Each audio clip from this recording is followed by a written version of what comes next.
John, Carlo. Good evening, board. Thank you for your time. Good evening. My name is John Carlo Cortese, 69 Harvest Lane, Manchester, Connecticut. I created the Bicentennial Music, Arts, and Fashion Festival 7 months ago with my business partner Alex on a mission to provide the community with a large-scale professional platform to showcase amazing quality, skills, and talents our residents have to offer, allow creatives to engage with other dreamers in a safe setting, while 2 celebrities introduce local brands and perform with local artists, those celebrities being Rowdy Rebel and Joel Santana.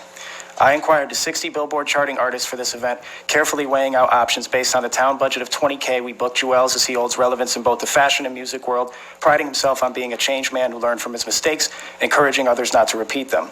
Town staff audited his music and coached us to pursue this act. I mentioned he would be performing clean music, however, his other content is not always clean, to which I was told he's still the perfect candidate. I advocated communication with the board and police, but was a hiring party despite my concerns.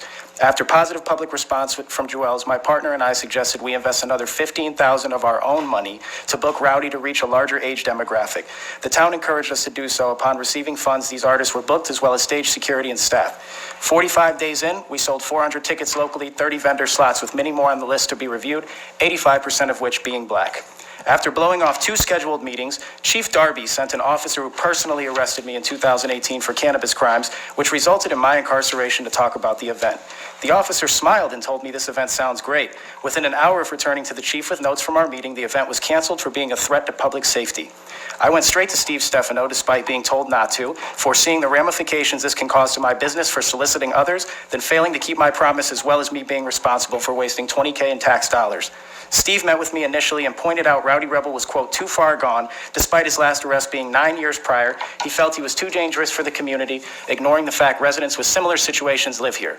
He then stated Joel's is a big name, great pick. Despite disagreeing morally, I accepted Steve's offer to remove Rowdy, remarket, and continue promoting exclusively Joel's.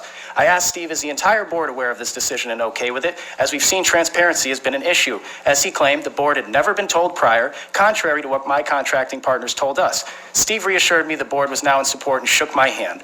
Less than 2 weeks later, Steve redacted his statement by telling me one black board member was just notified of the event and felt I'm pitching negative narratives to the black community. This shows I was either lied to by Steve about them being notified, or lied to that the board member truly felt this way and Steve was using her as a racial pawn. When a scheduled vendor reached out to Steve upon hearing news of the cancellation, Steve took it upon himself to send offensive lyrics that had no connection to the event, intentionally defaming the artists we marketed as motivators. Despite being given a list of clean songs, Steve chose a song with no connection to the event and sent the lyrics, "Bitches know me, that pussy they throw it to me," as well as, quote, "School of Hard Knocks." Please do not. Sure, no problem. Thank you. "School of Hard Knocks, soft N-words have to pay tuition." If offending the black community was your basis for cancellation, why rather than negotiate a common goal and find one, would you choose to present a black musician as a demon based off a stanza in a song to another black resident? Your own fears of black presence in the white side of town terrified you into destroying new opportunities for people to thrive of all cultures. Thank you. Thank you, board. I appreciate everything you do. Thank you.